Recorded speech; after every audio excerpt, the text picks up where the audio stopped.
All right, call the meeting to order. I'm sorry. Ms. Hilbrick, if you would call the roll.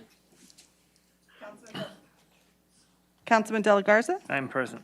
Mayor Pro Tem Solis. Here. Councilwoman Scott. Here. Councilman Lofgren. Here. Mayor Bauknight. Here. And Councilman Young will be a few minutes late, but will be joining us.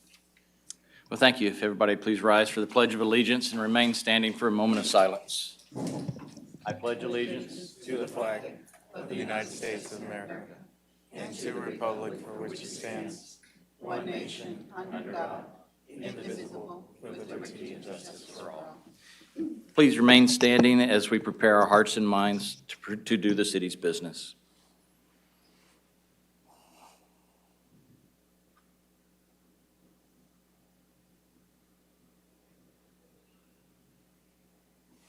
Thank you.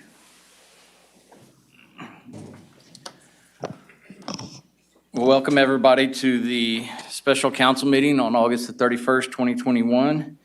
We're going to start with the election results. Ms. Hilbert. Good evening, Mayor and Council.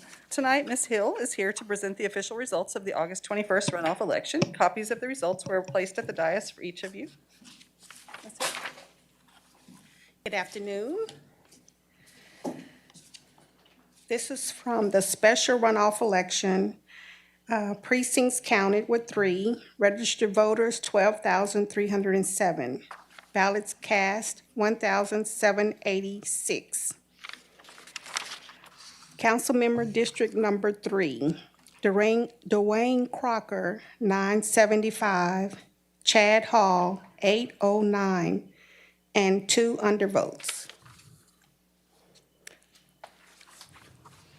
Well, thank you, Mrs. Hill. Y'all did a great job again. Thank you. Thank you. So no action is needed on the part of the council other than to accept the results provided, or council could recalculate the totals for each precinct if desired. We'd also like to thank Ms. Hill and her staff for all their hard work during this long election process. Mr. Bauknight does have the certificate of election to present to Mr. Crocker.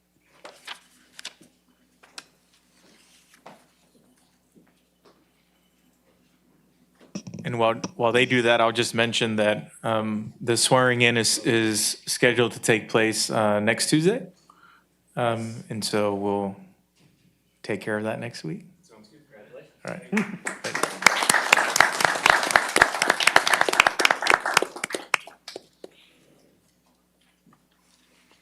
All right. All right, we're going to move into communications. I just want to remind everybody that this program is available live on TV 15 and will be shown throughout the week on a rerun.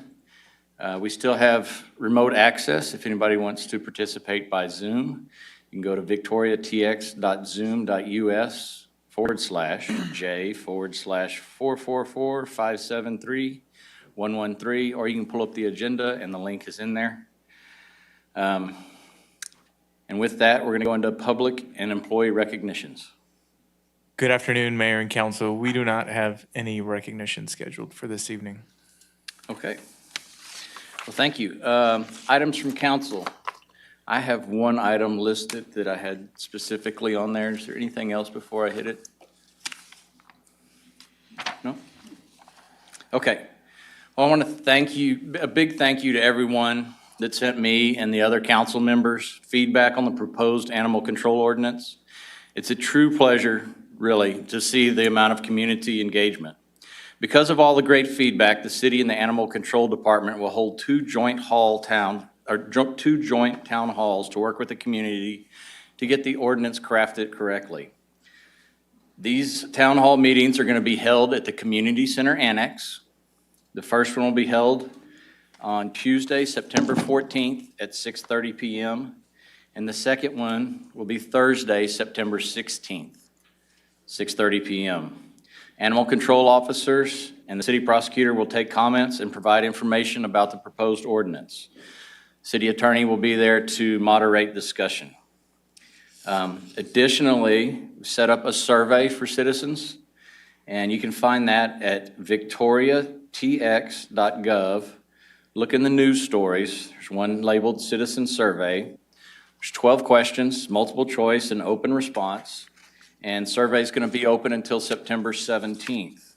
The compiled feedback is going to be shared with council on September 21st and may be included in the next draft of the ordinance. The most likely scenario that I see playing out is either we have a wholesale changeout of the ordinance. We may just let this, the one that was proposed and voted on at the last meeting die for lack of further action and bring a clean copy based on all the comments, which is, in my opinion, probably the easiest way to do it. And then we would have, of course, then at that time, the first reading, the second reading, subsequent, and the third reading. We can break those all out. So again, I appreciate everyone's involvement that has sent us all the feedback, called, emailed, text. And if you feel the need to still speak tonight, please do so. Just remember, comments are limited here to 3 minutes, and there will not be a response from City Council during or after the comments section. I think that the town halls will provide a better opportunity for providing the feedback that we need.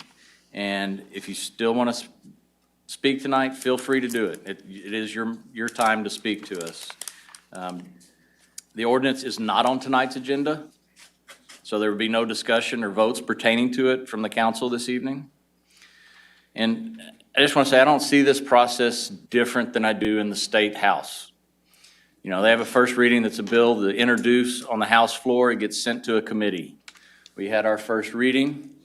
Obviously, there's some major flaws with the ordinance. Our committee's just, we don't have it set up like that. It's a town hall. So we're going to have a couple town halls, get the proper feedback. We don't have a committee substitute to come back with, so that's why we want to start back over with the first reading, go to the second reading and the third reading, no different than how the State House does it. So everybody's getting to participate in the sausage making this time, and it's wonderful. I appreciate it. There's a number of things that I see wrong and anticipate changing within the ordinance as it is now, and I'm just going to give you a couple of them. It doesn't mean that's all of them, but number of chickens for the youth ag programs, the number of animals, definitions of abandonment, proposed fees. Those are all things that I know we have to tackle, and I'm sure there's many other items. Again, thank you for the community engagement. We look forward to getting the ordinance right for the community. And does council have anything else they want to add to that? I just want to say that I agree with you 100%, that we definitely need to go back to the drawing board and let's get this right. I think so too. Mr. Mayor, I'd just like to add, because I believe this is our sentiment, that we have gotten quite a bit of feedback, and the people that have communicated with us are certainly welcome to fill out the survey, welcome at the town halls, but because we're initiating this process doesn't mean we're ignoring everything that's already been told to us. So Yes, they very shouldn't good feel point. like they have to come and make their comments again. Yes, I think that most of us have probably sent city staff the same email, 6 times. And so we have all those documented. But again, really appreciate the community involvement and engagement on this issue. It is helpful for us. Okay, with that, anything else, items from council? Mr. Mayor, the emails that I responded to, I was talking about possibly either a killing or starting back over. So. Yeah. I just want to reiterate that we do want your input. You are important. Your opinions matter to us. And that's why we were willing to go back to the drawing board and start over again and take your sentiments into into account. Okay? Thank you. All right, well, thank y'all. If there's no other items from council, we're going to do citizens communication. Now, I'm going to call these names. I have 4 or 5 cards. If you wish to not speak, you can just tell me. No, I'm good. Miss Jennifer Stasny? I'm going to hold my comments to the Okay. town hall. Well, thank you for being here tonight. Thank you. Miss Megan Driver?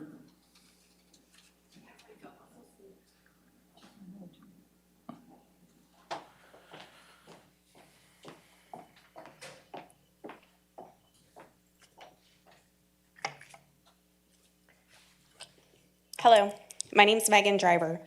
I run a local animal rescue here in Victoria County called Saving Animal Lives 24/7. I've worked with Victoria County Public Health Department Animal Control for several years now, and I'm very familiar with the existing code. I have several areas of concern with the proposed amendments to Chapter 4 of the City Code. I would like to address a few of these tonight. As proposed, Victoria Police Department will formally be able to enforce Chapter 4 when an animal officer is not available. It is my understanding that this is currently available, but to the best of my knowledge, no formal training has occurred to best equip the Victoria Police Department to handle these animal-related issues. There could be better communication and educational training opportunities between the shelter and Victoria PD in order to ensure everyone is on the same page. Until such time as education and communication is improved, it doesn't matter what changes occur on paper. It will only set Victoria PD up for failure in their jobs and if they are not properly trained. If training and clear expectations between the departments has not occurred to date, what difference will occur with the adoption of the code other than to shift blame and cause a rift between the two departments? The limitation on animals are also concerning for rescuers and pet owners for numerous reasons. Currently, there are offenses listed that can be strengthened and further defined to address a lot of concerns with the community. Animals are not allowed to run at large, to howl or bark in a way that causes them to become nuisances to their neighbors. Animals are not allowed to chase, attack, or cause damage to public or private property, but this is not really enforced. Proposing something that can limit people who may be keeping numerous pets in a healthy manner that does not cause a nuisance to those around them still does not address the issue of those currently violating the existing offense. As proposed amendments read now, it does not matter if the animals are a nuisance or kept in a healthy manner or not. It is based solely on the numerical value. This proposed fee changes will largely impact citizens who have limited financial resources, given that animal control is the only government-funded public shelter and also the shelter in the county that intakes animals from the public. I see that as a conflict. There are no other resources for indigenous people in the county. It discourages and targets a specific segment of the community. The shelter even attempted to deny a food donation I collected to help the pet pantry, which provides free food to the pet owners. It seems as if animal control is working less and less with those who could benefit from their services the most. If there aren't enough staff resources to even provide food during a distribution time to the community members in need, I'm not sure how anyone expects better regulation through the proposed code amendments. The goal of the code amendments should be allowed to staff to better perform their codes and a better service to the citizens of Animal Victoria. I think that was missed with this proposed code. Thank you. Thank you, Ms. Driver. We have Ms. Bellinger.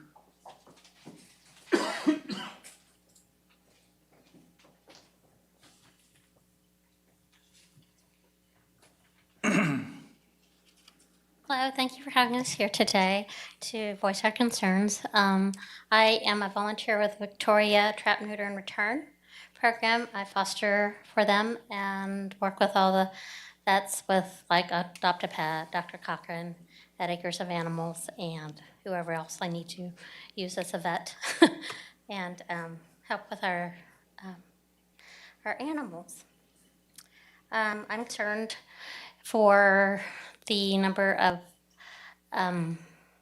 cats and dogs. Well, we just remotely do cats for TNR in Victoria. How many we were going to be allowed in addition to our own. And outside the county, I live outside the county, and I was wondering if that I don't think it bothers us so much, but in addition to my own, and then the ones that I foster, I want to make sure I'm in regulation. Let's see, what other fees? I'm concerned too that if this goes through, that since I live further out and some of the other people here with me, there will be more dumping of animals, which is not okay. We really propose and really push spay neuter, and which is so important because every day we are called to take in new kittens or new cats, or I have these cats, they're causing problems, whatever, and we have a very, very small foster group, and we can't take them all. So, we're working with everybody that we can. And bottle babies, my gosh, bottle babies are so bad. They take a lot of time, and then we keep them, and we get them vetted. And, then we have to wait for them to get old enough to be fixed. We're taking care of them this long time. And we're also pulling from animal control sometimes when they need us to. It's just a big ongoing problem that really, really needs to be taken care of. Plus, I suggest maybe having the other vets in town maybe help do with low-cost spay-neuter, which would be so helpful. It's more importantly, a mandatory spay-neuter program for Victoria and the area. I want to know if I already asked that, how many of us fosters will be affected by this and how many we will be allowed to have. That's pretty much it.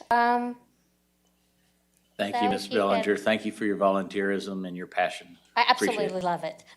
I can tell. So, yeah, I Great. used to do kids and now I do kitties. So, Thank you. All right, y'all have a good evening and thank you very much for our time. You too. Ms. Carney?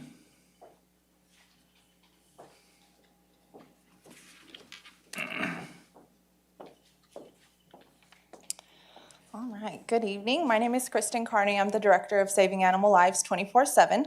I would like to speak to you tonight about the proposed amendment to Chapter 4 of the Code. There is a proposal to change the amount of time animals are kept if found running at large from the current 3 working days to 3 calendar days. What this means is an animal can be picked up on Friday, running at large, and then adopted, transfer out, or even euthanized on the following Monday, once the 3 calendar day hold is up. This method is used in many larger metro areas. However, those communities have shelters that are open 7 days a week. Is there a proposal change for the operating hours of the shelter that will allow owners to come in and check the shelters in case their animals escape their backyard while they are at work? It is not uncommon for a yard or pool service to come during the day while homeowners are at work. If that service does not fully close the gate to a fenced yard, an inside pet can easily escape to be picked up by animal control, all while their owner is at work. They wouldn't get home until after 5. The shelter currently closes at 3 p.m. on Friday and does not reopen until 10 a.m. on Monday. It is easy to see how the proposed change to a 3 calendar day hold doesn't work in practice unless there is a change to the operating hours of the shelter. I would be interested in knowing how the proposed 3 calendar day hold is going to work from staff and if there will be operational changes tied to it.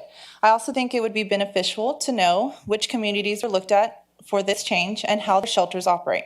Are those communities similar to Victoria in size and resources? Change isn't always bad. Change can improve the service to the community, but without having a better understanding of how the proposed code changes will work in practice, I'm not sure if that will occur, and it is reckless to approve changes without asking questions about implementation. Thank you. Thank you, Ms. Carney. Ms. Fenton?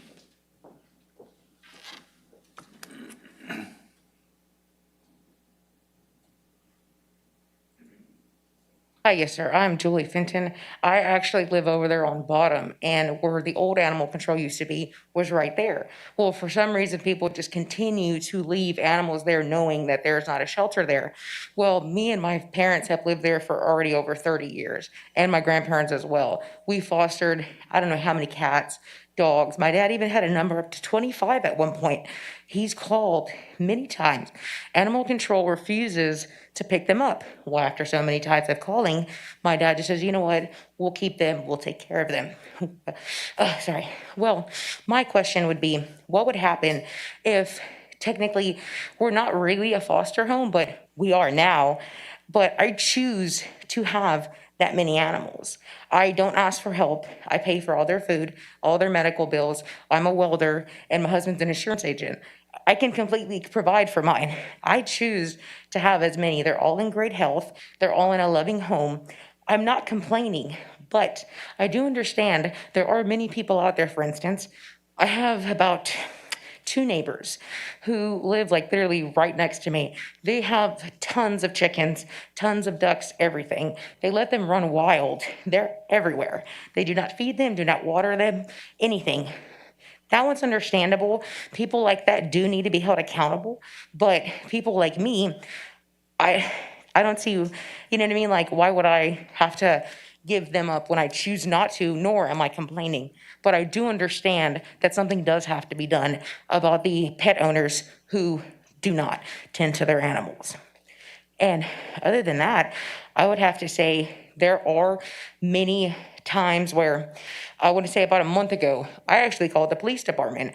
Another neighbor who lives about 2 blocks over, a feral pit bull almost attacked me, and it did attack my dog. I flat out got told by the officer to shoot it. I couldn't have the heart to do that. I would rather have gotten bit. And I'm standing there like, you just told me to shoot it, which 2 months before my incident, my father had the same thing. My dad said the dog almost attacked me. He was going to shoot it. The cop told him if you would have done that, then you would have been accountable and you would have been charged. But then it happens to me, and I'm okay to do that. So I'm kind of hand in hand, like something does have to be done, but to the people who aren't complaining, why take their animals away from them, especially if they don't ask for assistance? You know what I mean? But other than that, that's pretty much all I have to say today. Thank you. Thank you, Ms. Fenton. Thank you for taking the time out to come speak to us this evening.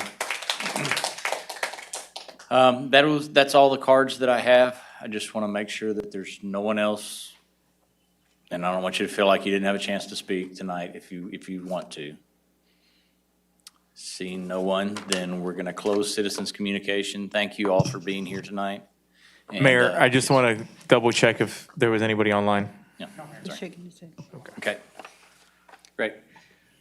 With that, closing citizens' communication. Again, thanks for all the feedback. We appreciate it. Look forward to hearing from more people at the town halls. September 14th and September 16th, 6:30 p.m., Community Center Annex.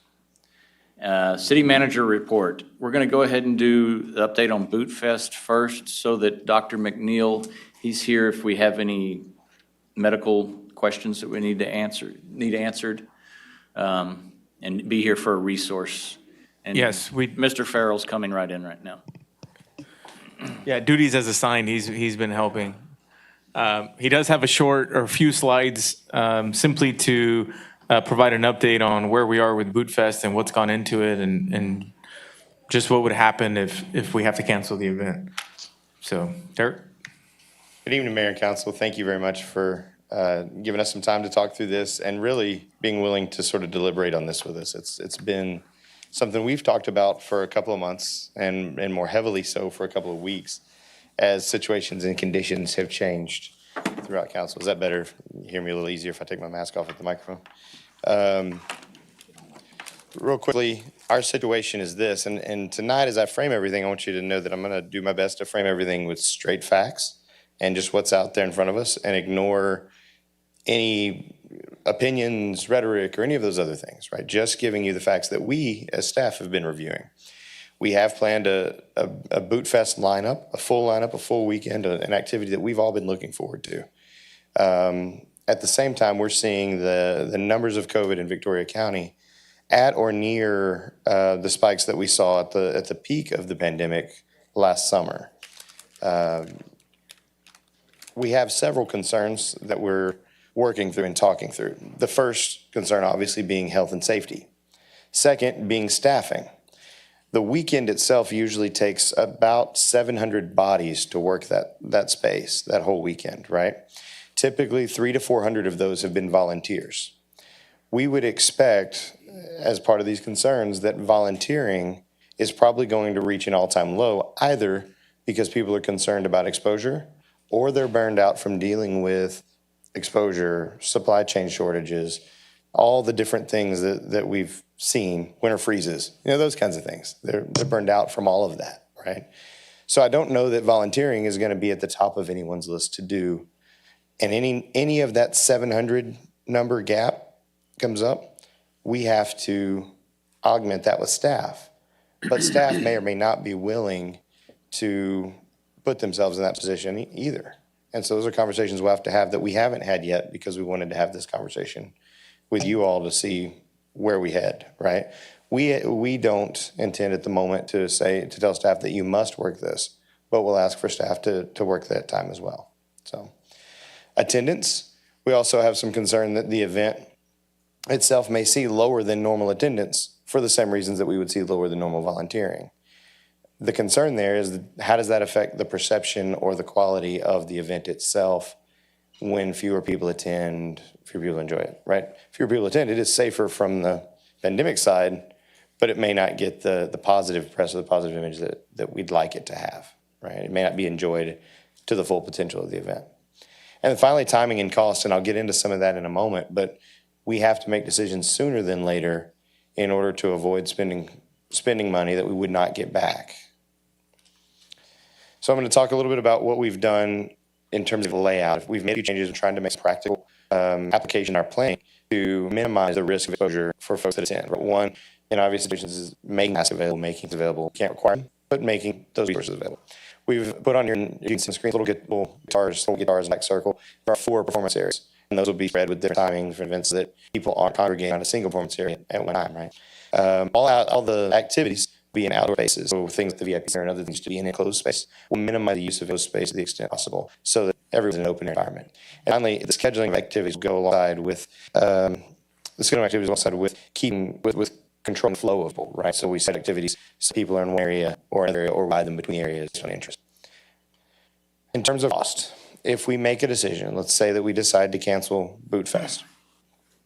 Today, let me give you the caveat on the cost numbers. What I'm giving you are conservative numbers. There may be some of these costs that we can recover, deposits and other things like that. But I'm going to tell you the numbers as they are on the off chance that we can't recover them. Because if I tell you the numbers as they are and we can't recover them, we're better off. If I tell you the numbers with the recovery and we can't, then I'm in trouble. But so sort of keeping myself safe, giving you the conservative numbers. Today, if we canceled today, we would have spent $40,600 in performer deposits, stage management, T-shirts, those sorts of things. If we cancel by September 10th, that number goes up to $80,200. Some of that is the remainder of performer deposits. Some of that's vendor things that we have to purchase. Again, going up in September 17th is where we see a significant increase, up to $123,700. September 21st, $129,700.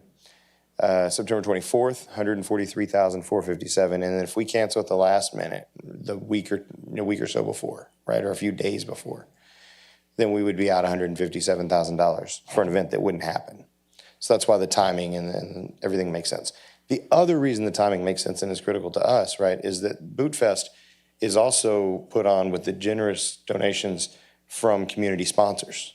And so we want to make sure that anyone that sponsors is going to get their funding back, but we want to make sure that we're able to be honest and open with our sponsors and tell them this is what we're doing, why we're objective, so that going forward in future years or future events, when they're choosing to sponsor, they have some faith and trust in us to be good stewards of their funding as well, right?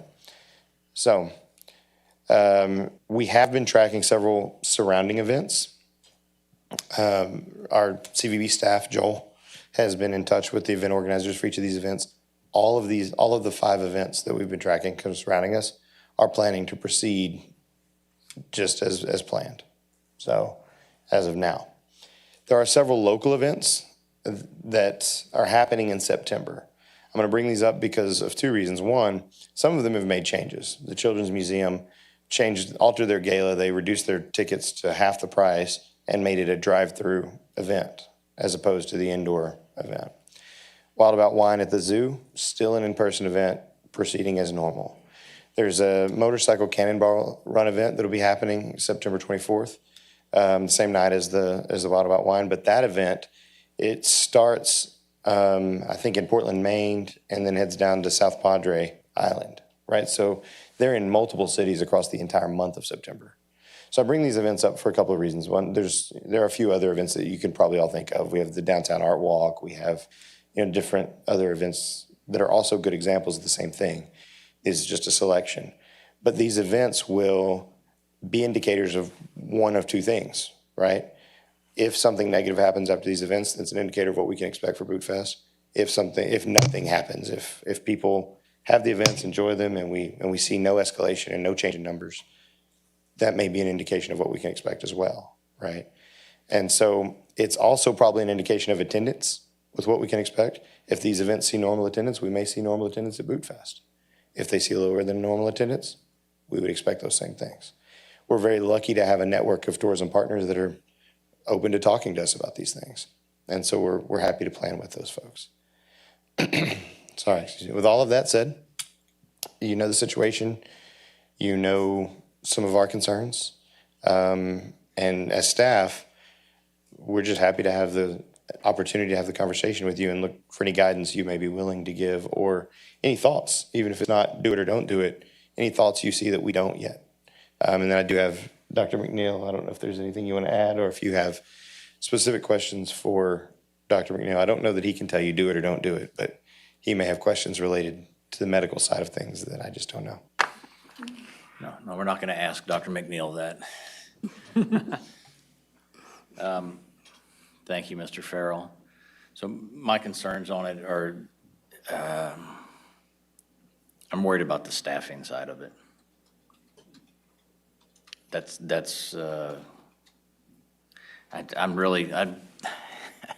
almost have no opinion, except for I see where the issue's going to be if we hold it is in the staffing side.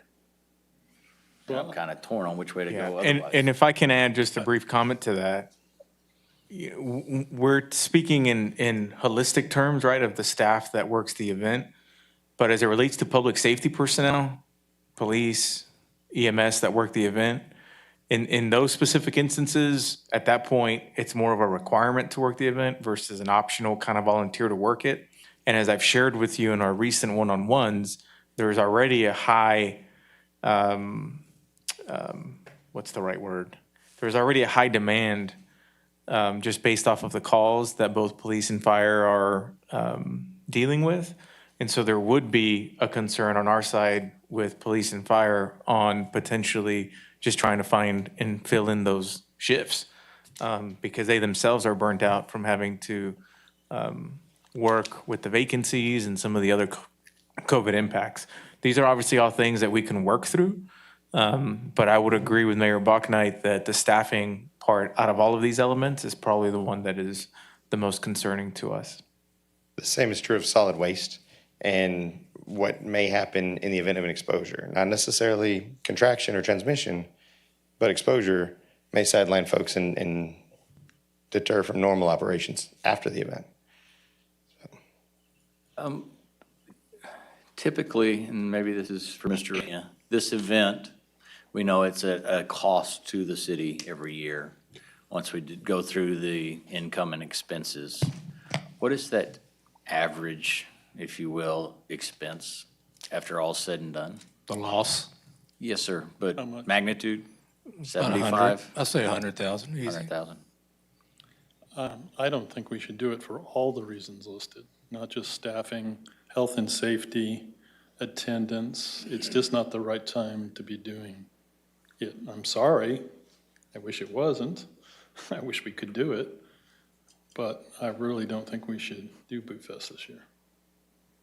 I concur with Mark. What I've said up here before with, and talked about what makes a successful BootFest, and looking at the cost, and we would kind of break it down per population or citizens that attended.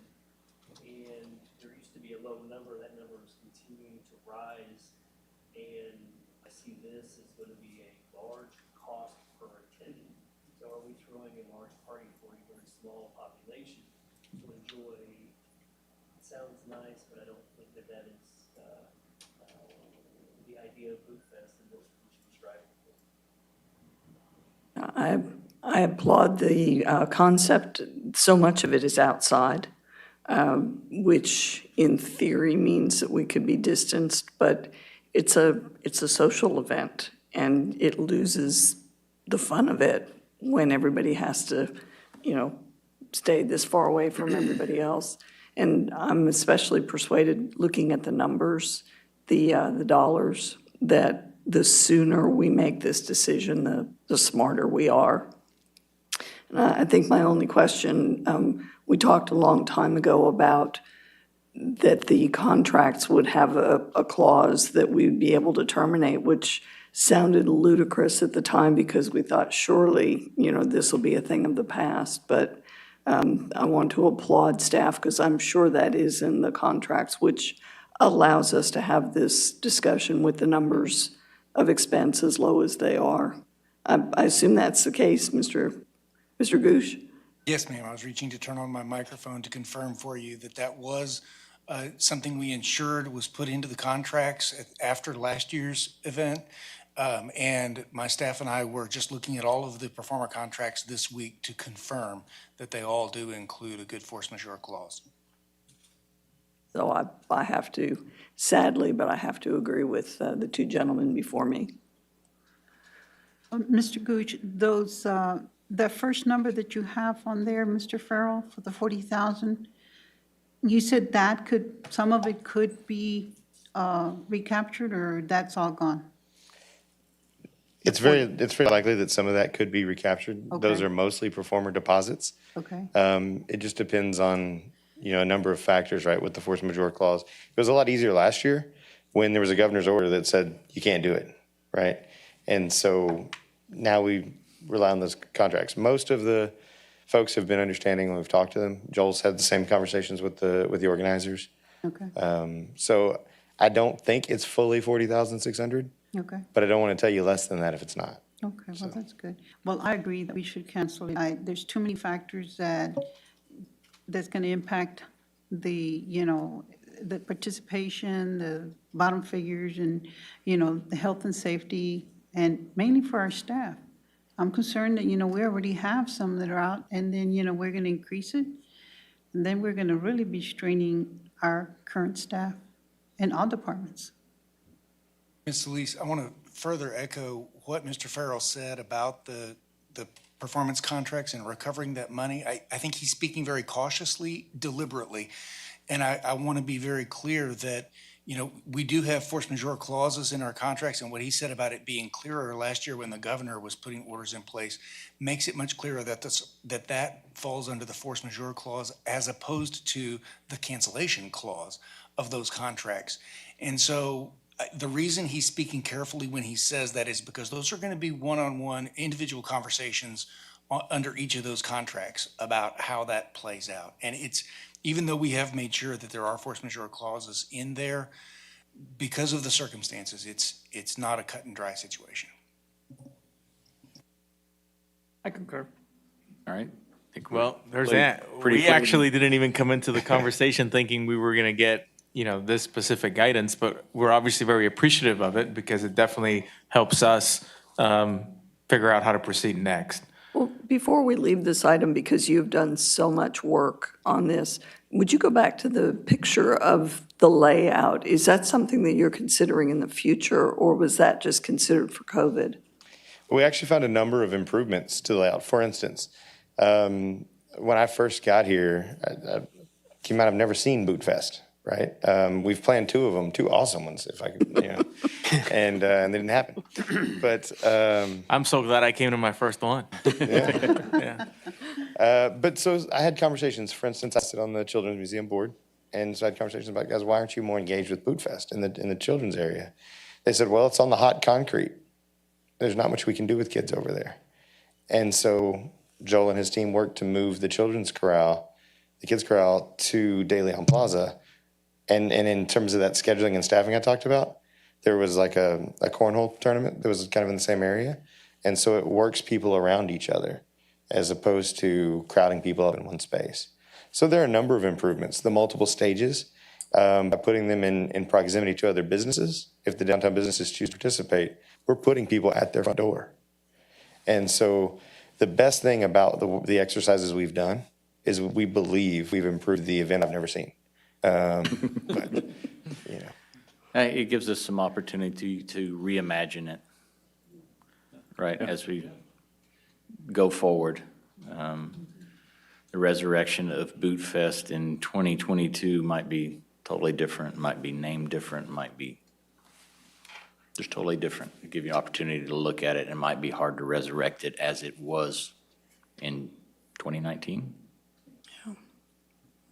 I love the ideas of utilizing all of Main Street and the businesses, the local businesses there. So that's fantastic marketing. One of the other features that was on here that we were really proud of this year, we'd heard a lot of feedback about nonprofits wanting to be more engaged in BootFest. There's an entire strip planned on here of booths for nonprofits that would have been engaged and involved, and you could get, whatever outreach materials or whatever engagement materials they have would have been in that entire section. And so. When it grows much bigger, we can have multiple stages going at once. That's right. Great, thank you. Appreciate that. Dr. McNeil, thank you for being here. Thanks for your input. Thank you all. No, thank y'all. All right, Mr. Garza. Okay, I'm gonna try and make this just an hour. So we do have 2 public hearings that'll follow this presentation. But I wanted to make sure that I provided this brief presentation prior to those public hearings because there have been minor changes to the budget that was proposed on August 3rd, stemming from the conversation that we had at our last meeting with some adjustments to the CIP. And so I wanted to show you just what the new totals look like for the proposed budget. Before I get to those slides, I do want to mention that we put this flyer in front of you.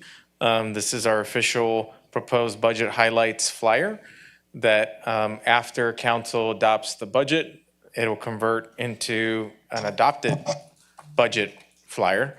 And this just goes hand in hand with our continued work and trying to condense the information, make it easier for understand. This will be a good tool for you to provide residents, for any of us when we're asked to speak at different speaking engagements, to use it as a reference guide.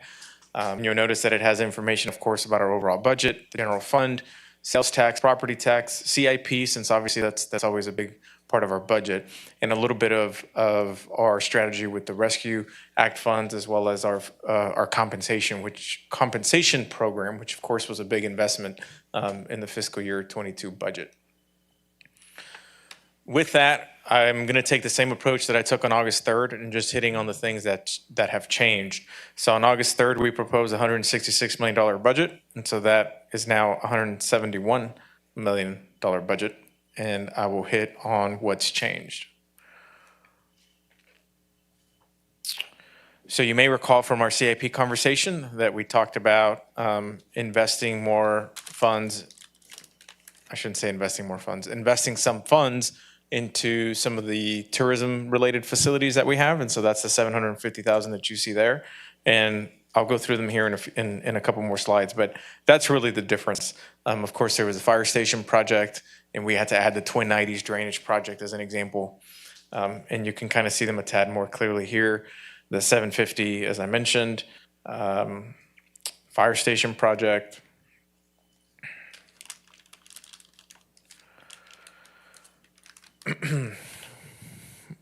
We incorporated, you may recall, we incorporated some additional design work for Tanglewood. So that's accounted for in here as well. And we actually had eliminated some things. So recall that we pushed out Anthony Road, and we also removed paying up front for some generators to be able to create some capacity for the increased expense of the fire station project. So, Remind me what those generators were again? yeah, so they were pretty much the 2 existing generators that we have at, I think it's Regional and Pump Station. And these are generators that were on a lease to purchase agreement. Right. They're new. I'm sorry? They are new generators, and we're just not buying out the lease. Correct. Okay, I remember now. Thank you. Yeah. And that's the only difference in the updated budget from what you saw on August 3rd. And happy to answer any questions that you might have on anything. No, really great job with the flyer. It's always handy to have. And tells a good story. Great. And I'm happy to stay up here too as we kind of run through the public hearings. Okay. Any other questions for Mr. Garza on his presentation on the budget? If not, then I'm going to close the city manager reports section, and we're going to go to items with public hearings. D1, Ms. Hilbrook. Item D1 is the budget public hearings. Okay.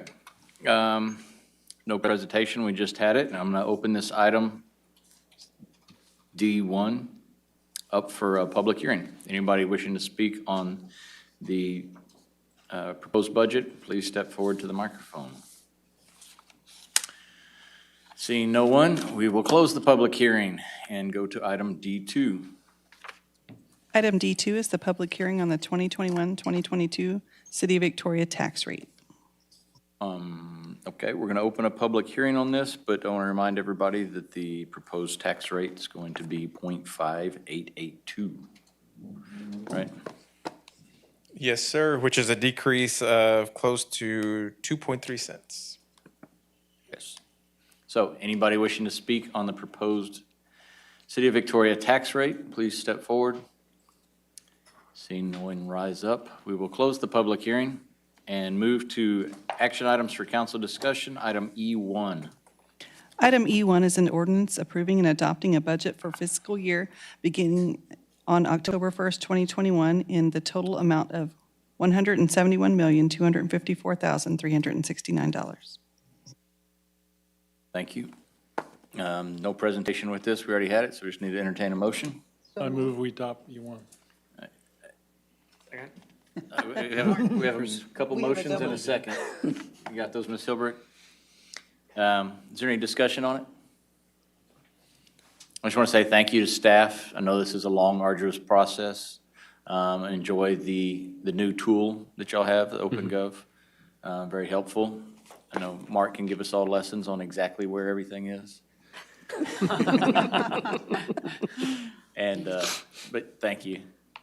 So with that, I'll call the question. All those in favor say aye. Aye. Those opposed, same sign. Thank you. And we're going to take these out of order. We're going to go with E3. So item E3 is a resolution to discuss and approve resolution to discuss and approve authorizing the redemption of a portion of the outstanding City of Victoria, Texas Certificates of Obligation Series 2012 during the city's 2021-2022 fiscal year. Mr. Janusik. Oh, sorry. All right. Well, good evening, Mayor and Council. The item we're presenting tonight is a resolution that's authorizing the city to redeem outstanding principal in fiscal 2022 on its 2012 series certificates of obligation. So also authorize the city to set its debt service tax rate to the level necessary to make these payments. I'm going to go over two scenarios of redeeming the bonds versus not redeeming the bonds. Noel Valdez, our bond counsel, is also here to answer any questions you may have on this item. So real quick, a bond redemption, essentially, we're retiring bonds early. It's similar to making extra payments on a home mortgage. So by doing this, of course, we'll provide interest savings to the city as well as create future debt capacity for future debt issuances. We would be redeeming two outstanding principal payments on the Series 2012 COs, and these redemption payments are planned to be made with our regular debt service payment on February 15th, 2022. So this first scenario here is no redemption, i.e. not paying off the bonds early. Our current debt payment schedule requires $9.4 million in debt service for fiscal 22. In order to achieve the funding necessary for this, we'd have a debt service tax rate of 22.87 cents. And if we don't redeem the bonds in our fiscal 24, we would have $20.3 million in debt capacity, which has previously been presented with the CIP. If this resolution does pass, it would increase our debt service to $9.9 million. This would create an additional $7.5 million in debt capacity for fiscal 24 projects and also provide interest savings of $186,000 through maturity of these bonds. In order to generate the funding necessary, we'd have to raise the debt service tax rate to 0.89 cents or 23.76 cents. This option was already included in the proposed budget from August 3rd. This last slide is just a comparison of the two options. Again, we'd be increasing the debt tax rate less than a penny. Our debt service would go up $500,000, and we'd be creating that $7.5 million in capacity. And with that, I'd be happy to answer any questions. Questions? So out of the 58.82, 23.76 goes to the debt service and the rest goes to M&O. Correct. All right. If there's no more questions, we can entertain a motion. I move we adopt this item. Second. Thank you. Is there any further discussion on item E3?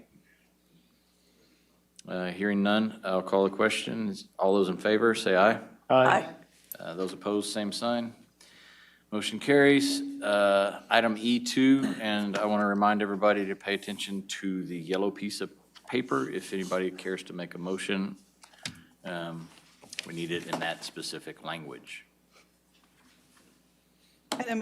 Item E2 is an ordinance setting the tax rate for the 2021 tax year at a total rate of 0.5882 per $100 of property valuation. This item is on first reading.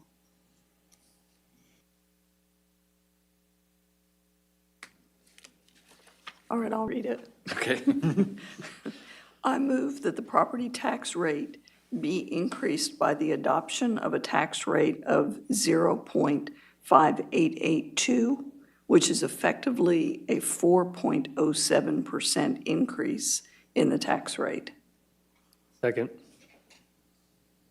there any discussion? All those in favor? Aye. Those opposed, same sign. Item E2 carries, and on to E4. Item E4 is a resolution approving a professional services agreement with Garza LLC for an engineering assessment and master plan of the existing SCADA system for water and wastewater in the amount of $149,870. All right, good afternoon, good evening. This one is about the Supervisory Control and Data Acquisition Assessment, acronym SCADA.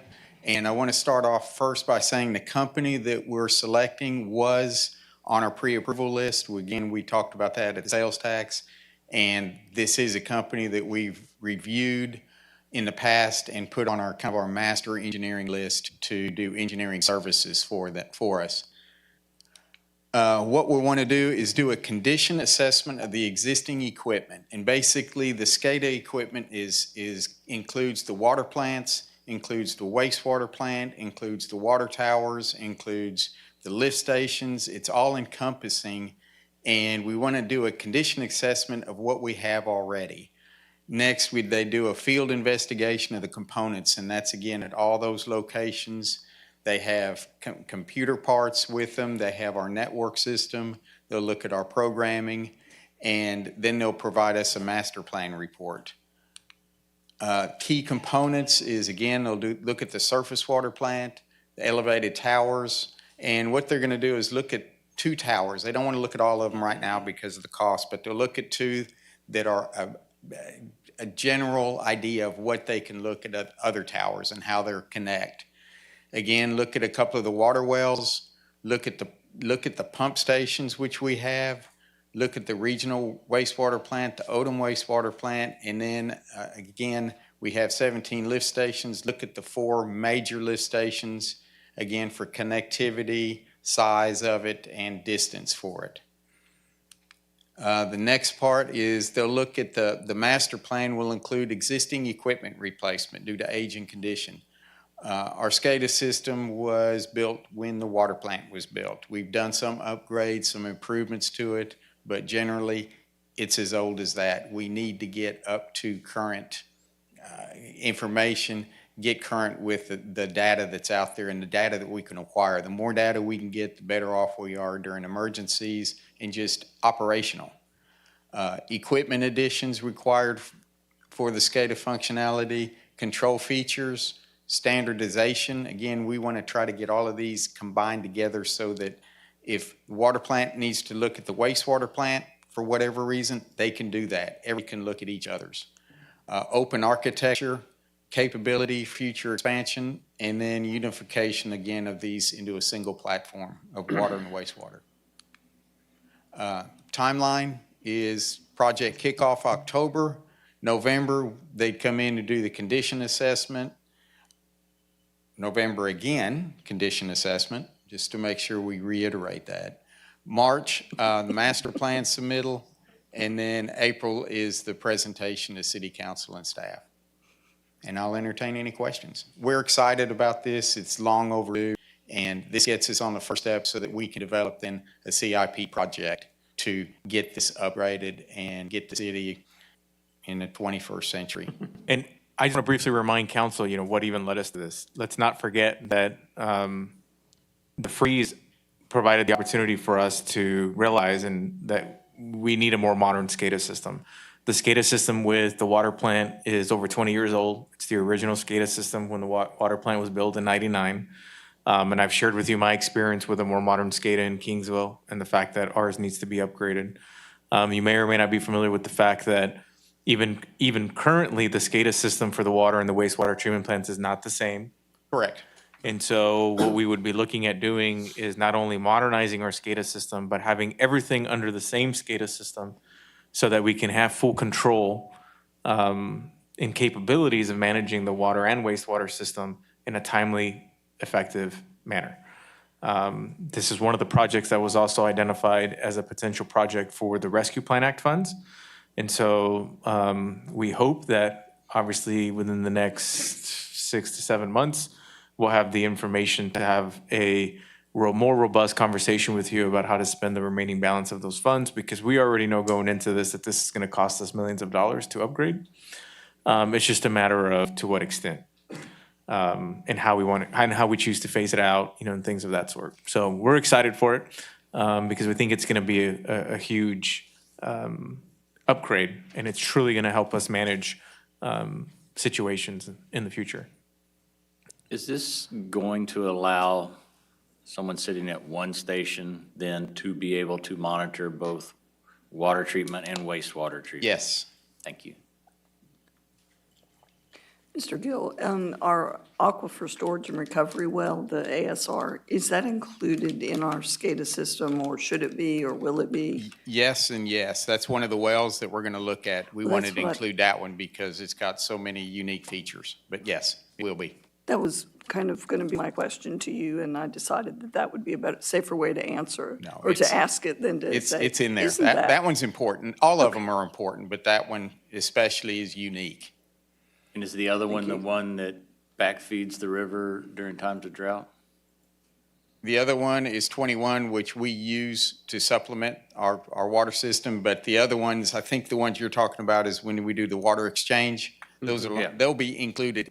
At the final? At the final, right. Okay, but not looked at during Not the, looked at during, we're using a representative, because if we do them all, it's almost, hey, we might as well do the design. So well, I this didn't is know an with them being here twice in November. Hey, I was trying to really drive that point home. Thank you.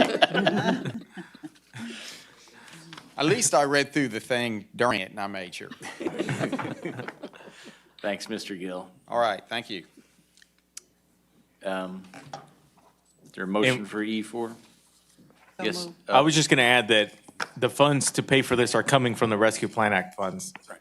Yeah, that was what I was going to ask about how soon, but if we're getting the rescue plan money next year, it would be probably, if we get everything, we can No. get started next year.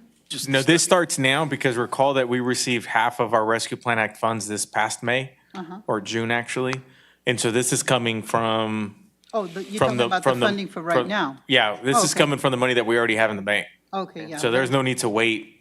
Okay, no. Okay, we have a motion on the floor from Ms. Solis. Second. Got a second from Mr. Garza. Any further discussion? Hearing none, all those in favor say aye. Aye. Those opposed, same sign. Item E4 passes. Item E5. Item E5 is a resolution approving a professional services agreement with Third Kettle Corporation DBA Aquametric Sales Company for the installation and configuration of an M400 base station in an amount not to exceed $54,766.05. Good evening, Mayor. You didn't think I was going to talk tonight, I bet.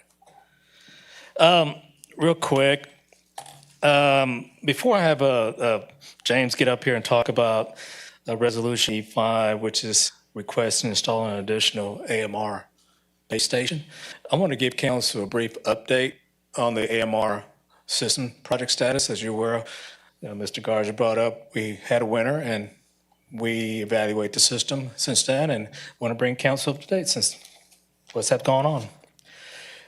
My part is going to be brief. Now, I can't guarantee you what James is going to do. But what I plan to do is give you a quick background on the AMR.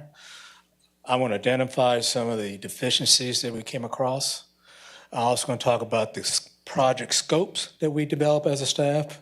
And also want to talk about it briefly, how we're moving forward and the tasks that will be developed to address the deficiencies moving forward. And lastly is one of the tasks is the propagation study, which James is going to talk about at the end. As you're aware, the AMR was in process prior to 2013. It was finalized in 2013. It's a 2 base station. One is on the north side, which is the Glass Cow Strait, and one is at the Volk Tower, the south side area. Be front about it. The system was implemented. It has bells and whistles, but it was used basically as a meter reader just to bill the billing system. I will explain more about that to further go into the presentation. Before we move on, this is one big kicker that I want to talk about is that, we all make mistakes. It's part of the human experience, including myself. I do make mistakes. Yes, I do.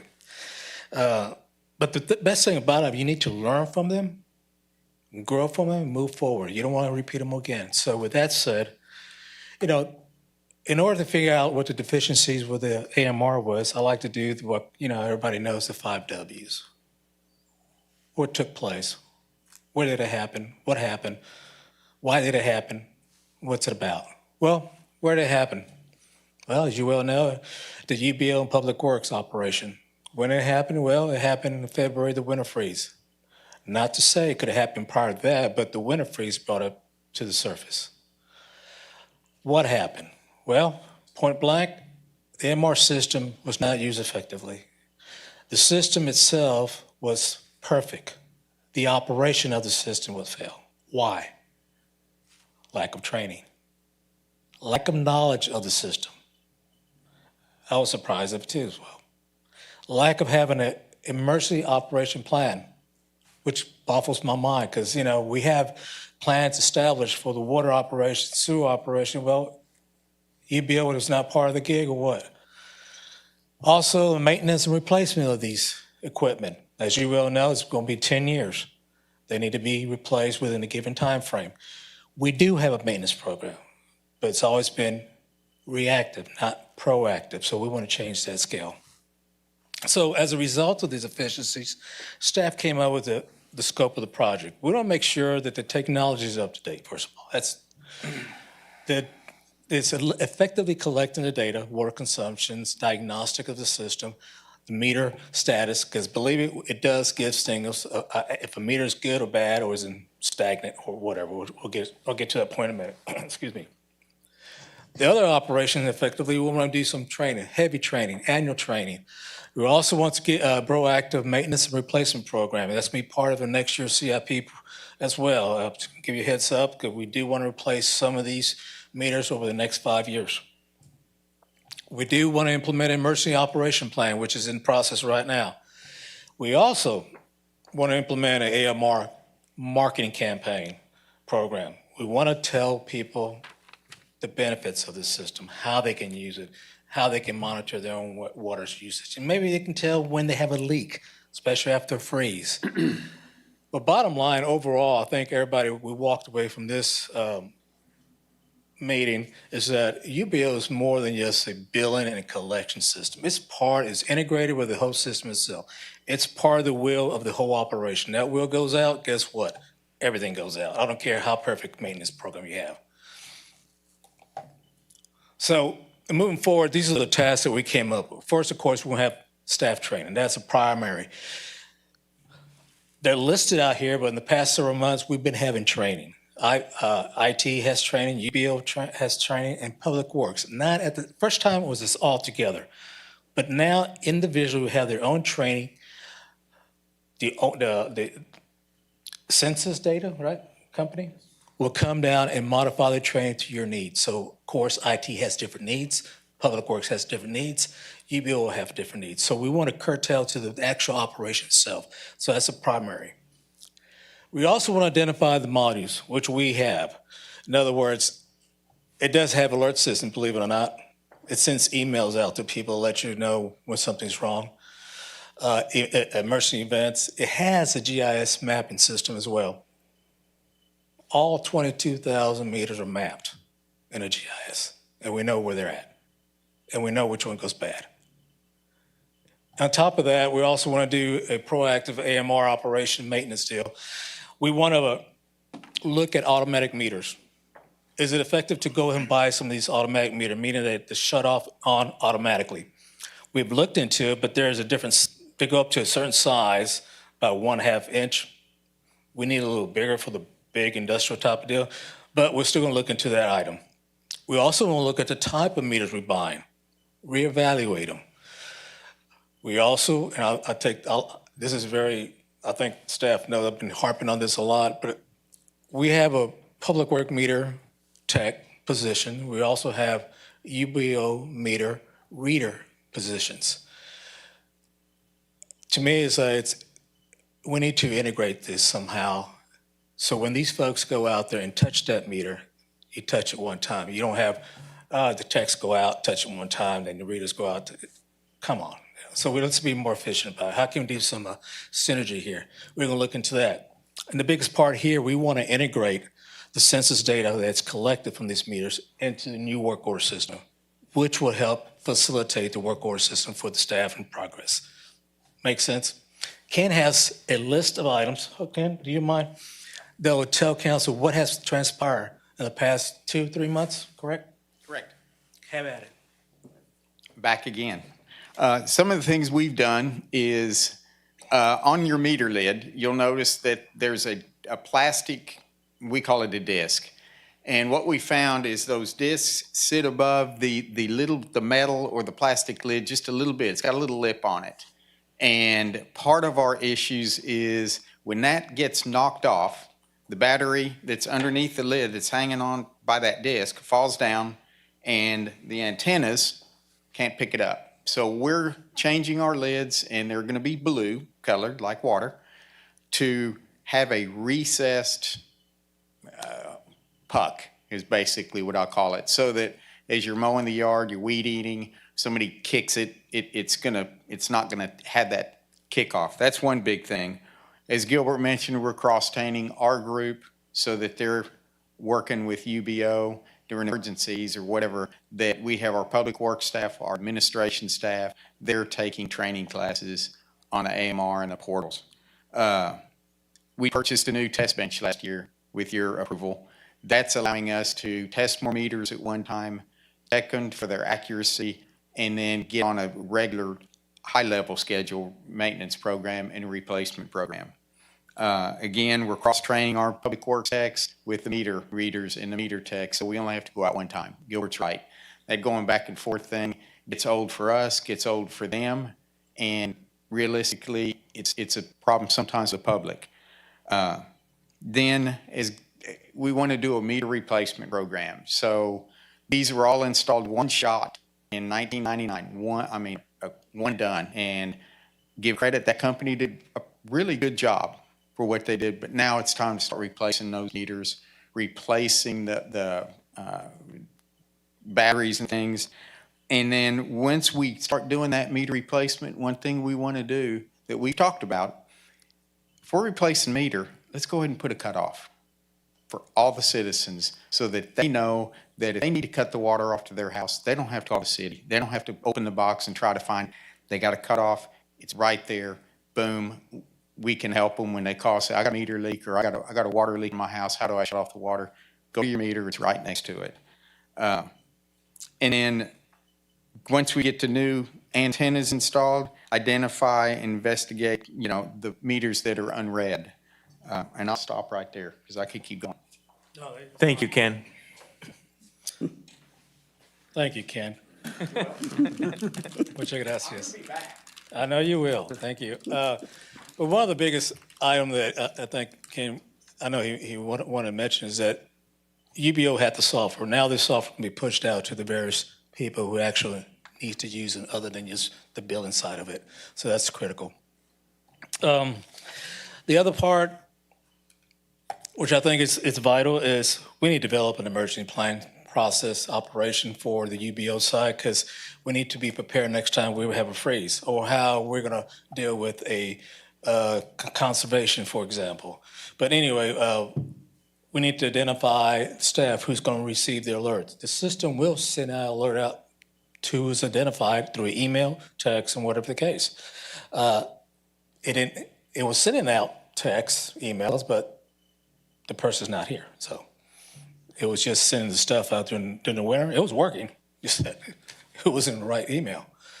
But altogether, another big thing I think is Ken and his group came up with is that let's try to group these meters in groups. What I mean by that is let's try to identify the meters in large users. Okay, put these schools that we can identify the school quickly. We can identify large retail shops, apartment complex. Why? If we have another freeze, we can zoom in to our GIS map and just look at it faster without looking over the 2,000 meters. So we're working on that area. So it helps us to be more proactive and identify issues. Does that make sense to y'all? And again, we need to come up with a turn off master water meter plan. We might not have all the automatic meters installed, but there's a way around that. Since we have the GIS mapping of the meters, we can identify the meters. We might have to do it manually, but at least we go manually. The item that Ken was talking about, putting a shut off in front of the customer house, I think it's a great idea. And that'd be part of the campaign publicity going out there so they can identify that too as well. The biggest other item that we plan to start September 6th, I believe, is to start developing the outreach marketing campaign, just to educate customers about the AMR capacity, the benefits, how they can get information out of it, and how they can control their water too as well. How can they detect leaks too as well? We're going to use billboards, media, logos. Here's two of them right there. Jesus loved it, but publication. Inside joke that I'll share with you offline. Publications. But the big thing I think I would like here that they're working on right now is a city website with a video showing them how the system actually works. How do you go in there? What steps are done? How do you do it? Everything, A to Z. Also how to put out emergency information out there when we have another winter freeze, boom, we can hit them out there too as well. And the last task, which is James going to address, is propagation study. I probably can do it, but I'll probably BSing all through it. So I'll let James handle that one. James, you ready? I appreciate it. Thank you for your time, council. Thank you, Mr. Reyna. What he did fail to point out was that all the technical hard stuff he left to me. So I'm going to try to work through this and get through this in a quick manner. Delegating. Got it. Okay, propagation study. What we've identified currently in the system as part of winter freeze, when we start looking at that, is we have two major issues currently right now.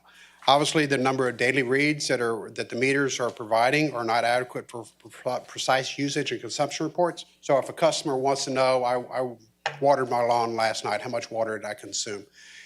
We're in certain cases, we're not able to actually provide that information in a timely manner.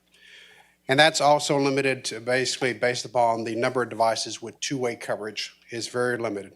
Now, two-way coverage is very important for several reasons. The most important reason is that if we have a loss of any tower, then that other tower has to try to pick up those additional meters.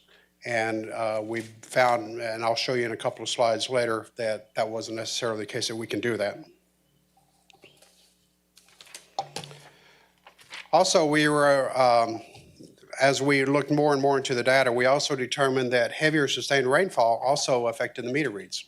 A lot of this had to do with what Ken had mentioned, where he said, well, those meters that actually fallen down, well, the meters are then, the actual hole that they're in is filled with water. So it's that ground saturation that causes meters to not read in a timely manner. What we were finding with this last event, basically in July, was it was taking almost a full week for those meters to come back to normal.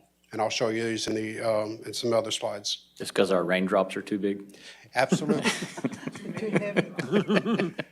And too many raindrops.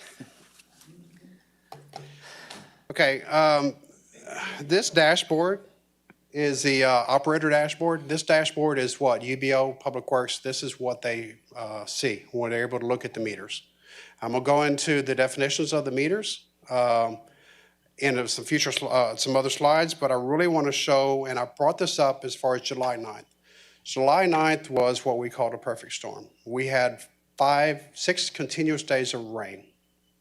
And so as you can see, our active meters, we have 23,336 meters in the system.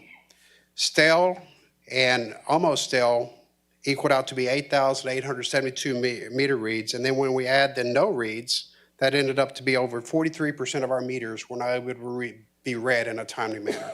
What does stale mean? That's where I'm going to go into the next one. Oh, okay. Stale meters. So stale meters are meters that have not been reported in 3 days. That can be a couple of reasons. Obviously, I think a lot of that has to do with the alignment, how we're set up with our towers. We're on a north-south alignment. And also the fact we've got some meters that are near end of life. We also have those that have already fallen down, and obviously they're not high enough up out there to get to the meter reads. So one of the things on the left-hand side is the clusters. Now this is, again, one of the portions of the dashboards that staff has the ability to look into, and those clusters can be drilled down all the way down to the actual meter. I kept it this high level because I wanted to point out that a lot of our meters that we're showing that are stale are sort of in that south central part of town. Almost stale meters, these are the meters that have not reported in 48 hours. If they do not report within the next 24 hours, they will automatically transition over into the 72 hours.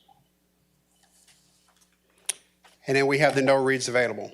Now, these are the reads that have not communicated with the towers. Now, no reads does not equate to no billing. We do get the billing. Basically, what has to happen is since we're not getting the reads automatically, we have to then send staff, and they have to drive those reads and get those reads 3 to 5 days before billing. So, I know he's. Go ahead. Well, one thing says drive by, they drive by, but they have a device that they can still read. They don't have to physically open up the meter and do the old read. They can still drive by, but it's, again, it's that antenna issue. Yeah, thank you. But they also have to look at it because you might have something blocking that meter anyway. My point is that, I had a point, now you stopped me, I forgot. Thanks, Ken. I just want to reiterate that they do a manual operation on that, which defeats the whole purpose of why you have an automatic meter reader system. So every time you listen to James about, well, we got to go out there, all these stales, we have to go out there. Well, we didn't gain anything then, basically, and that's what we fail at. So that's what we got to make sure that doesn't happen or improve that, and that's what he's here for. Can I ask a question? On these no reads available, are they in the same area because of the towers, or are they scattered throughout the city? They're scattered throughout the city. Okay. Okay, this is a couple of graphs that we're able to pull together. The top graph indicates the percentage of the daily reads that were able to occur on a daily basis. You can also see July 9th that we dropped down to 56% during that particular incident. The bottom graph with the bars, the blue bars, is showing the amount of rainfall that fell during that period of time. The yellow line is the stale reads. The teal is the almost stale, and of course the no reads, as you can see, is keeping very flat across the board. But and this is a case where we saw it took almost a full week for those stale reads to recover back to near normal. That dropped that down. So July means, like we said, 56.7. We had 9.2 inches of rain during that week. The average for the first 2 weeks in July, those 2 weeks dropped from 86%, which what we had in June, down to that 77.34%. This is also another dashboard that is available within the system, and this actually shows the towers that the meters are speaking to. That's got the best SNR. The SNR is a signal noise ratio. And so, as you can see, the green tower up the top is water tower 4, the yellow tower is at the bottom, that's vote. What's interesting to point out is you can see some of these clusters that some of these tower meters are actually speaking to a tower that is further away from the closest meter. And it doesn't make any sense, but it's basically based upon what they can actually see and what's got the best signal noise ratio. So a good signal noise ratio is greater than 20%. And we also have a read interval success, which is 100%. So in this particular case, this tower can see both towers. This meter can see both towers, I'm sorry. And yet it is communicating with vote tower because it's got the better SNR ratio. Now, an acceptable or read interval success rate in a production environment is 95% or better. So this is a good meter. These are the kind of meters, this is what we want all of our meters to look like. Now, the meters, I will point out that meters, the data itself is collected every 15 minutes. However, the data upload only occurs every 4 to 5 hours on a good meter read. So this particular meter is sending its data every 4 to 5 hours. Just to be clear, right, correct me. The data you get from the AMR, from a customer looking at, it's not live data right there on the spot. It's 4 hours after the fact. Does that make sense? Yeah. And the reason on that is we can obviously increase the number of meter reads. You increase the number of meter reads, you decrease the battery life. And so this was the balance, was if we can do it at 4 to 5 hours, we still get the data, and we still get our 10-year life? Yes. 10-year life out of the batteries. So it's a balance. A bad SNR is anything less than 15. In this case, you can see, even though this meter can see both towers, its SNR is still 8.3, which is below the level. One of the things I also want to point out is the power level. If you notice, the power level is showing a -1. That is considered to be a boost mode. So once it goes into boost mode, it's not going to try to communicate every 4 to 5 hours because it can't communicate. So what it's going to do is it's going to boost its signal once every 25 hours to try to get a signal out, to get that read across there. In this case, you can see that its read interval success rate was 96.8%. Obviously, the transmission count was only 4, so it's even though it was able to do that, it wasn't able to send a lot of data out. So I do want to point out on there, this still worked with the system, as Gilbert had mentioned, this was originally primarily designed for just meter reads. So as long as we can get a meter read within a 72-hour period, it satisfied our requirements as far as getting the meter reads. Will we have to change batteries or change meters when these, and it sounds like a bunch of them are all going to go at once? There are batteries that we are changing out now, but ideally there should be a point to where we should replace out meters. And that's part of the meter test bench where we can actually go check, instead of just changing the meter, we go test it, make sure it's reading accurate, and we can put it back in. If it's bad, then we'll put it on the shelf, gets recycled because it's brass, and get a new meter. And that's part of also the meter replacement program. We know we've got to replace a bunch of them, but in the interim, we are testing them as we go. But these meters are still state-of-the-art, and we're not. Yes, and that's one of the things Gilbert mentioned. We are going to look at all the available meters. What's the best kind? We do have the current one that we're putting in is a very good current model. It's not an old antique. They're still making them. Still a lot of cities use them, and it's a solidly built model. Ms. Scott, just to be clear that, it's going to be 10 years now, those meters being on the ground. And you're right.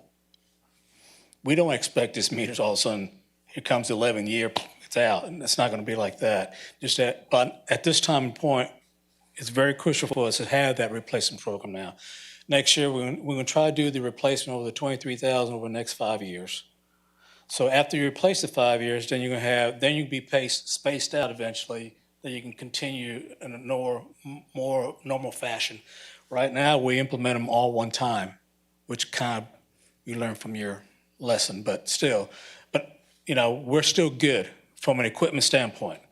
And once we get to this replacement, that's going to help us from an operational standpoint where we can start addressing more proactive the other meters that really go bad for some reason or other. Ones in harsh environments, for instance. Okay. What's the cost of a meter? About $130.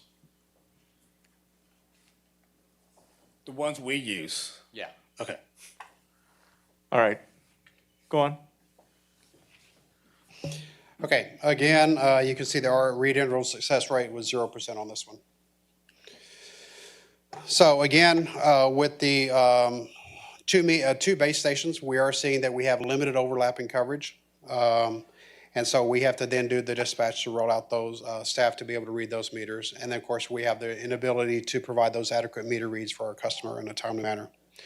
Of course, obviously, the big issue that we're really wanting to try to address is the fact that the loss of any tower would then drastically affect our capacity to read read those meters. Sorry. So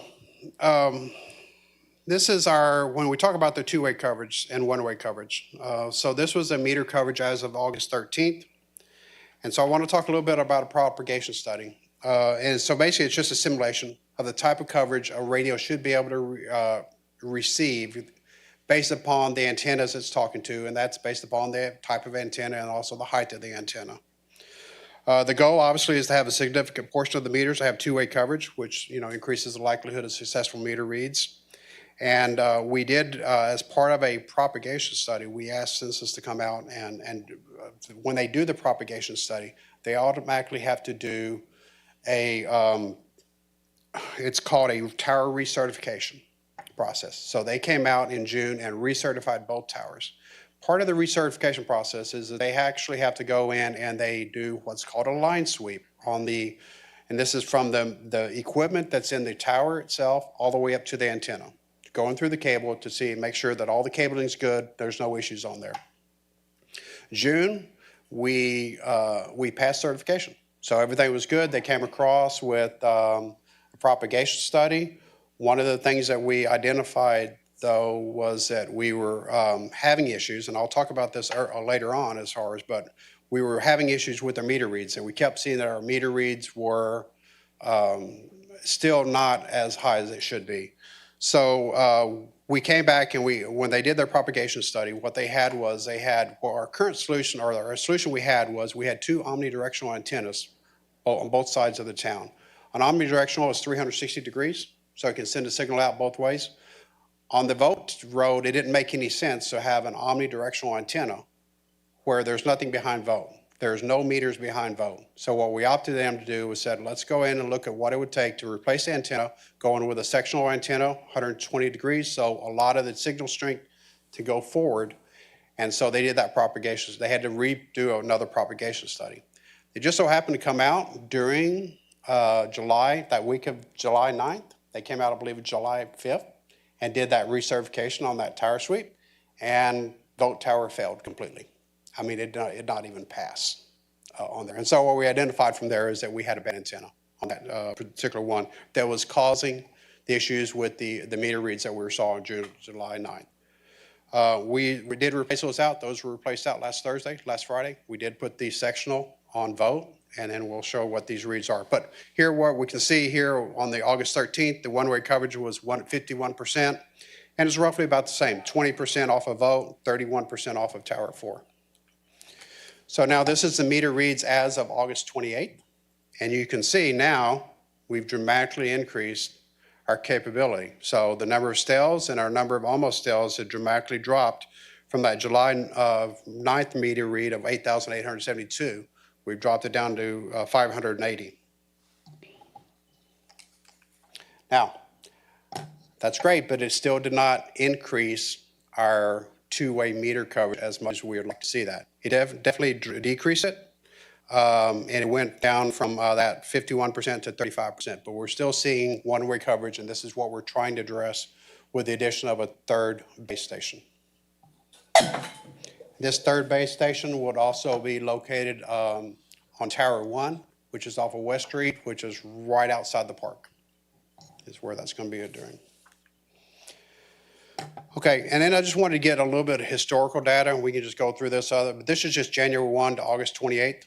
And you can see just sort of our number of successful reads we were able to do, and then also at the bottom as far as the comparison with the rain.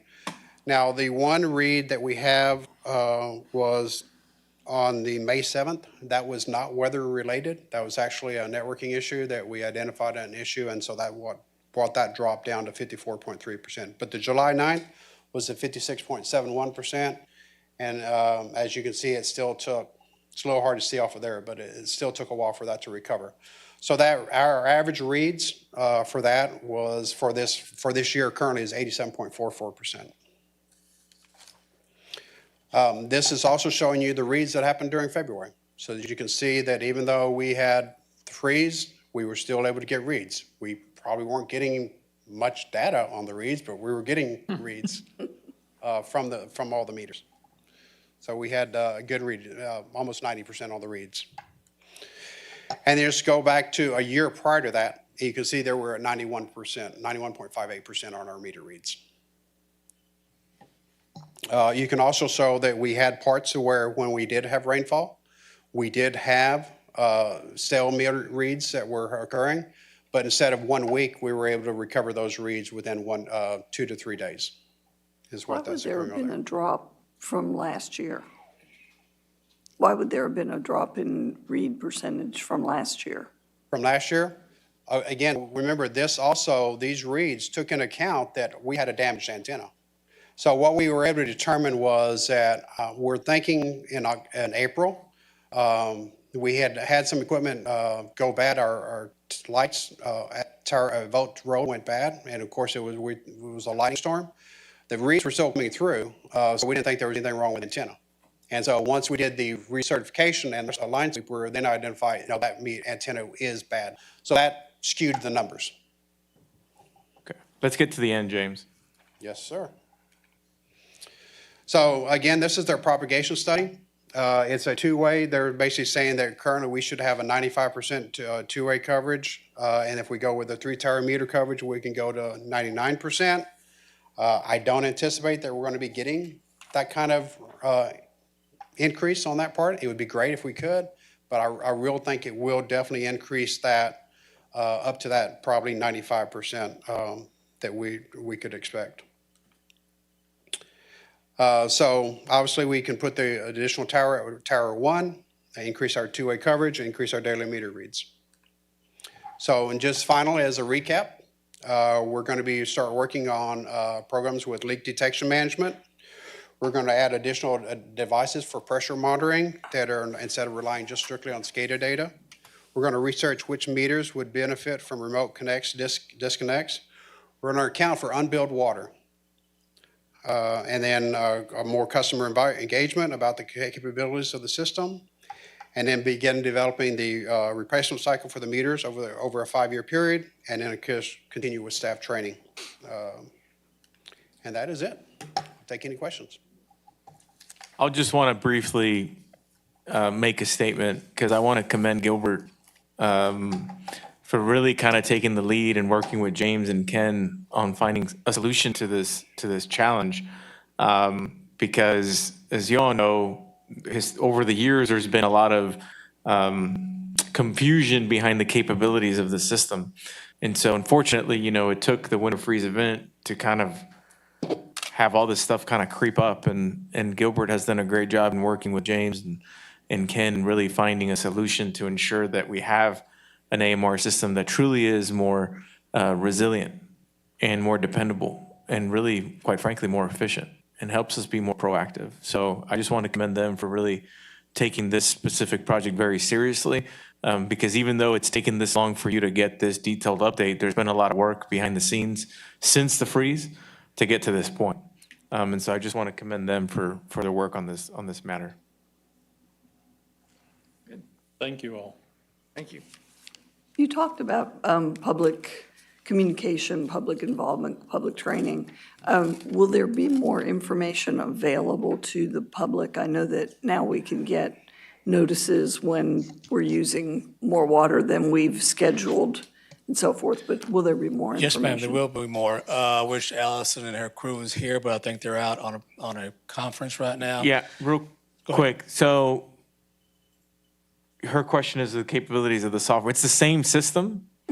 So it's the same. The problem is that we just don't have a lot of residents that sign up for it and use it, right? And so they don't take advantage of, what you're referencing, right? Where you get notice if you pass over a certain amount of water, if you want to not schedule it, but if you want to set triggers when you go on trips, things of that sort.